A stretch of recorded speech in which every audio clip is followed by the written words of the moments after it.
Nobody in the small town of Cedar Hollow could forget the day Marcus Cole walked in with nothing but a backpack and a three-legged German shepherd named Brutus. Marcus was a retired Navy SEAL. He had served 4 tours overseas.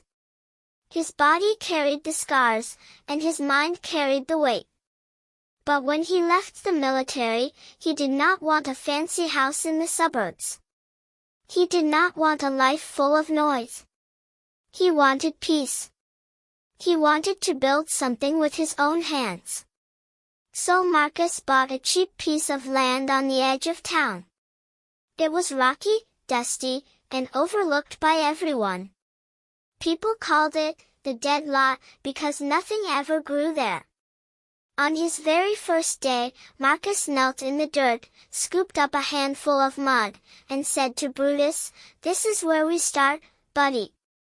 Brutus wagged his tail and began digging right beside him. And that was how it all began.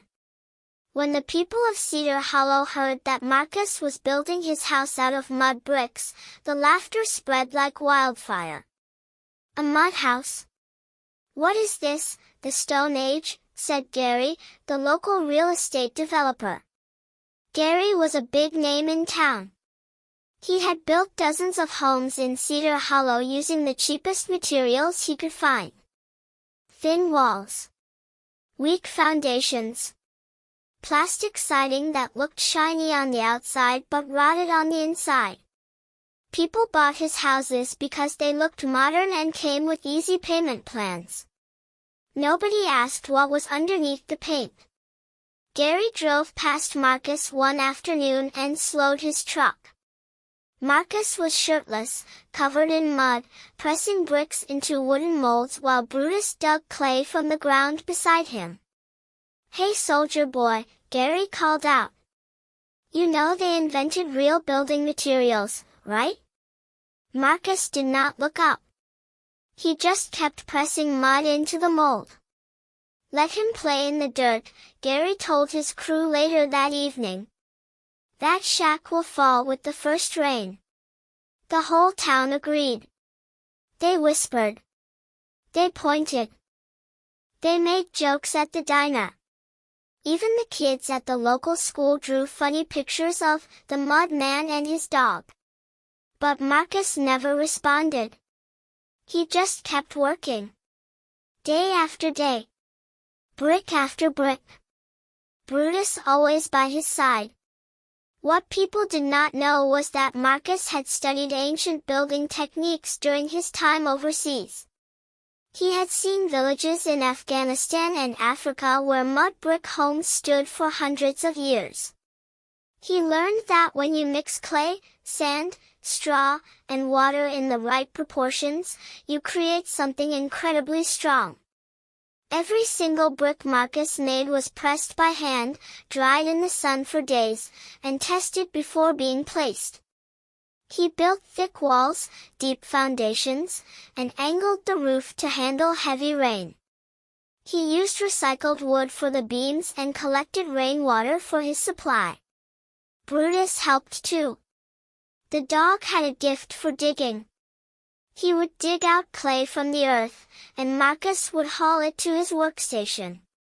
The two of them moved like a team, the way Marcus and his brothers had moved on the battlefield. Silent. Focused. Unstoppable. Months passed. The house began to rise from the ground. It was not flashy. It was not painted in bright colors. But it was solid. You could knock on those walls and hear nothing but strength. Still, nobody paid attention. They were all too busy admiring Gary's latest development, a row of 20 brand new houses called Sunrise Estates. Then came the storm. It was the worst storm Cedar Hollow had seen in 50 years. Wind speeds hit 90 miles per hour. Rain pounded for 3 straight days. Rivers overflowed. Trees snapped like toothpicks. And one by one, Gary's beautiful houses began to fall apart. Roofs ripped off like paper. Walls cracked and crumbled. Foundations flooded because they were too shallow. The shiny plastic siding peeled away, revealing rotting wood and cheap insulation underneath. Families ran out into the rain, screaming, clutching their children. By the time the storm passed, 14 of Gary's 20 houses were destroyed. The rest were badly damaged. Families lost everything. Gary disappeared from town, refusing to answer phone calls. But on the edge of town, on that rocky little piece of land everyone once laughed at, Marcus Cole's mud brick house stood perfectly untouched. Not a single crack. Not a single leak. The walls had absorbed the rain and held firm. The deep foundation never shifted. Brutus was sleeping peacefully inside by the fireplace. Within a week, people started showing up at Marcus's door. They came with apologies. They came with questions. They came with tears. "Can you teach us?" they asked. Marcus looked at them, then looked at Brutus, and nodded.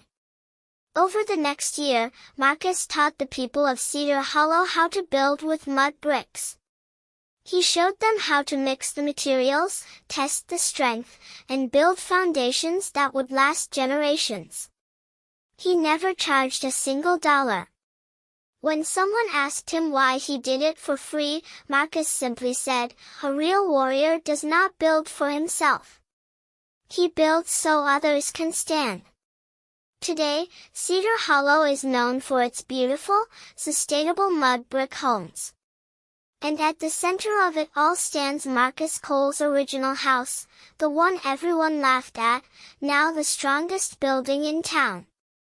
Hold on tight because what happened next in Cedar Hollow will leave you speechless. After the great storm destroyed Gary's cheap houses, Marcus Cole became the most respected man in town. People lined up at his door every morning asking him to teach them the ancient art of mud brick building.